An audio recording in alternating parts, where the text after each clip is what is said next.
Hello everyone. आज का topic है, आज की टॉपिक में मैं आपको कुछ सिनोनिम्स कराऊंगी। सिनोनिम्स मीन्स समानार्थी शब्द, यानी कि समान अर्थ देने वाले शब्द। जैसे हिंदी में पर्यायवाची होते हैं तो वही ये वर्ड्स हैं, वैसे इनको हम इंग्लिश में सीखेंगे। तो आज की वीडियो में समानार्थी शब्द या पर्यायवाची शब्द मैं आपको सिखाऊंगी। लेकिन वीडियो स्टार्ट करने से पहले मेरी इस बात को ध्यान देना कि अगर आप मेरे चैनल पे नए हैं तो मेरी वीडियो को लाइक और सब्सक्राइब ज़रूर करना अगर आपको वीडियो अच्छी लगे। तो अगर आपको कहीं कोई प्रॉब्लम लगे तो मुझे कमेंट सेक्शन में कमेंट करके ज़रूर बताना, ठीक है। तो स्टार्ट करते हैं आज की वीडियो। जैसे फर्स्ट वर्ड लिखा है मैंने अबेंडन। अबेंडन मीन्स छोड़ना या त्याग देना। तो ये अबेंडन वर्ड जो है इसको हम कैसे याद करेंगे? इसको याद करेंगे महात्मा बुद्ध की घटना से। जैसे महात्मा बुद्ध ने ग्रह त्याग किया था, किस लिए त्याग किया था? ज्ञान की प्राप्ति के लिए, ठीक है। तो ये अबेंडन, इसके लिए क्या क्या? Forsake, give up, abdicate, relinquish and discard और फोगो, ठीक है। नेक्स्ट है असिस्टेंस। असिस्टेंस मीन्स सहायता करना। असिस्ट वर्ड से निकला हुआ वर्ड है असिस्टेंस। तो इसको सहायता करना मतलब किसी की किसी काम में मदद कर देना। तो इसके लिए सिनोनिम वर्ड्स क्या क्या हो सकते हैं? एड, हेल्प, सपोर्ट और रिलीफ। हेल्प सहायता या मदद, एड भी जैसे कि वो होती है ना फर्स्ट एड, फर्स्ट एड प्राथमिक सहायता, ठीक है। तो ये सिनोनिम्स वर्ड वही है असिस्टेंस के लिए। सपोर्ट भी सहारा देना होता है, रिलीफ राहत देना। जब आप किसी को सपोर्ट कर रहे हो तो आप किसकी हेल्प भी कर रहे हो। इसी तरह से रिलीफ राहत या चैन की सांस आप किसी को दिला रहे हो तो मीन्स आप उसकी मदद कर रहे हो। नेक्स्ट है एरोगेंस। एरोगेंस मीन्स घमंड। इस वर्ड को हम याद करेंगे राजा रावण से, ठीक है। तो रावण क्या था? उसको अपनी शक्ति और बुद्धि पे घमंड था, ठीक है। तो इसलिए उसको हम क्या बोल सकते हैं? एरोगेंट, घमंडी, ठीक है। तो राजा रावण कैसा था? एरोगेंस, घमंड वाला, नाज, नखरा, अभिमान, ठीक है। इसके लिए हिंदी में सिनोनिम्स हैं ये। और इंग्लिश में क्या है? Pride, insolence and haughtiness. Next है अटेन करना। अटेन करना मतलब पाना। जैसे मैंने अभी अभी यहाँ एग्जाम्पल दिया था महात्मा बुद्ध, तो उन्होंने गृह त्याग किया था। किस लिए गृह त्याग किया था? प्राप्ति के लिए। तो प्राप्ति के लिए क्या वर्ड यूज करेंगे हम? अटेन। क्या प्राप्ति के लिए? ज्ञान प्राप्ति के लिए। तो ये अटेन वही वर्ड है। इसके सिनोनिम्स हो सकते हैं win, gain, achieve and succeed. Win means जीतना। अगर आप जीत रहे हो तो कुछ आपने अटेन किया। इसी तरह से गेन भी, अचीव भी और सक्सीड भी, सफल हो जाते हो तो कुछ प्राप्त करके ही आप सफल हुए, ठीक है। नेक्स्ट वर्ड है बेन। बेन मीन्स अभिशाप। अभिशाप का मीनिंग जैसे हिंदी में आपको ज़्यादा शुद्ध है तो ना समझ आया होगा, यानी कि शाप देना, कोसना। जैसे इसमें सिनोनिम्स होते हैं curse, mischief, scorch and harm. Harm means नुकसान। तो ये राइट वर्ड है समझने के लिए। जैसे हार्म, नुकसान आपका जिसमें कोई भला ना हो, तो ऐसा ही वर्ड आपका बेन यानी कि अभिशाप। एक चुटकुला नहीं है इसमें, हरियाणा में वो शराबी शराब पी रहा है तो उसको कहता है भगवान शिव, भगवान शिव से रिलेट करके कि भाई मैं तुम्हें शाप दे दूंगा। तो कहता है रुक जा थोड़ी देर, एक बार गिलास ले आऊँ फिर दे देना, ठीक है। तो ये वही वर्ड है बेन। जबकि जो शिव जी हैं वो क्या बोल रहे थे श्राप देने के लिए, और वो उसे क्या मान लेता है? शराब, ठीक है। नेक्स्ट है जैसे बैनिस, निकालना, किसी चीज़ को बाहर करना। तो इसके लिए एग्जाइल। एग्जाइल वर्ड, राम को 14 वर्ष का एग्जाइल दिया गया था, वनवास निकाला दिया गया था, ठीक है। तो इस वेनिस को हम याद करेंगे भगवान राम से। उनको क्या किया गया था? 14 वर्ष के लिए अयोध्या से निष्कासित किया गया था। तो ये भगवान राम से रिलेट करके ही हम याद कर सकते हैं, क्योंकि बच्चे जो होते हैं वो भगवान में विश्वास ज़्यादा करते हैं ना, और बड़े भी इसी तरह से।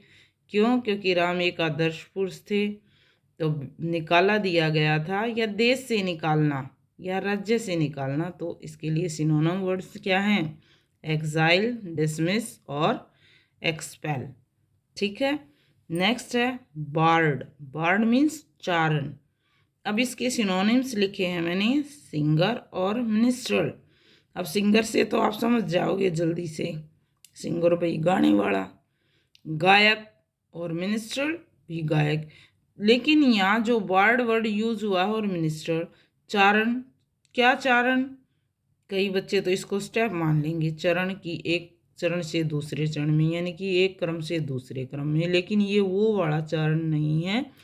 ये चरण है, एक जाति होती थी पहले हर एक राजा और महाराजा के दरबार में, जो उसके कार्यों का, राजा के कार्यों का गुणगान करती थी, उसकी तारीफ में कुछ गीत गाती थी, तो उनको हम बार्ड बोले जाते, या तो चारण या उसके लिए भाट।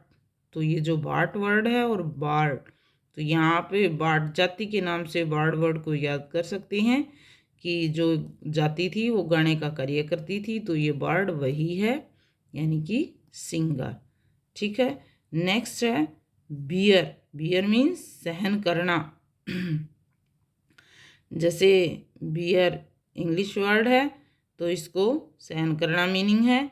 Beer endurance, suffer, tolerate and sustain. और इसको याद करने का तरीका क्या है कि उसने बियर पी ली और वो सहन की। सहन मतलब बियर उसने पी और सहन किसी और ने किया। ठीक है। नेक्स्ट है ब्रेव। ब्रेव मीन्स वीर। वीर जो बहादुर होते हैं उनके लिए, या साहसी। ठीक है। जैसे कि मैंने अभी अभी एग्जांपल दिया था बार्ड का। जो ये बार्ड हैं वो कौन होते थे? गाने वाली एक जाति होती थी, और वो क्या गाती थी? जो राजा महाराजा हैं उनकी वीरता के किस्से। तो वीर कौन हुआ? वो राजा। तो यहाँ हम ब्रेव वर्ड को याद कर सकते हैं राजा से, और उसके जो बहादुरी है, उसके साहस के कार्य हैं, वो वीरता के किस्से सुनाने का काम करती थी ये बार्ड जाति। ठीक है। तो इसमें सिनोनिम्स क्या हो सकते हैं? Courageous, valiant, undaunted, bold, brave. कहते हैं ना कि वो इतना बोल्ड है, कुछ भी बोल सकता है, तो ये बोल्ड वही है। निर्भीक यानी कि बिना डर का। इंटरप्रेट और imprudence are some synonyms word for this brave. Next है जैसे कैंडिड। कैंडिड मीन्स बिना कपट के, बिना धोखे के। ठीक है। जिसने कोई छली ना क्या हो। और सिंपल वर्ड में बिल्कुल साधारण व्यक्ति, सीधा साधा, जैसे कहते हैं ना भोला भाला, तो इस वर्ड को हम याद करेंगे सीधा साधा या भोला भाला से। ठीक है।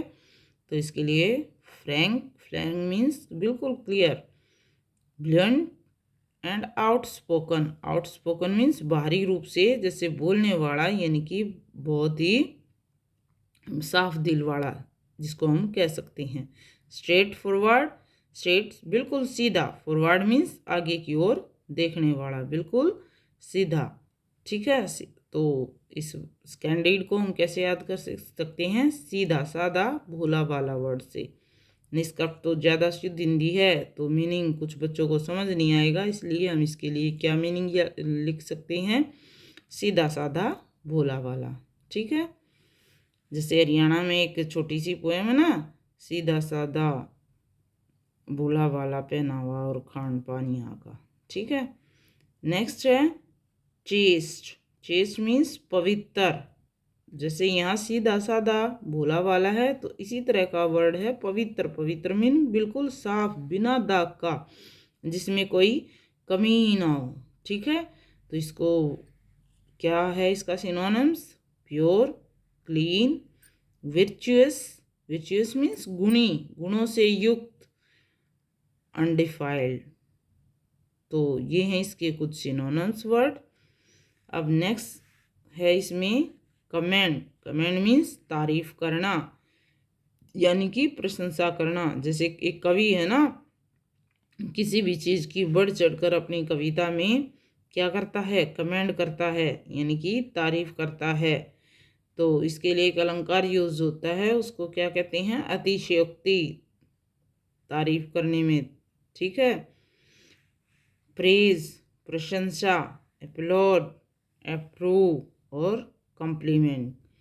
और ऐसा ही एक एग्जाम्पल हमने बार्ड वर्ड में भी लिया था। बार्ड क्या करते थे, तारीफ करते थे। और किसकी तारीफ करते थे, राजा महाराजा की। उनका जो गान होता था उसमें तारीफ ही तारीफ होती थी।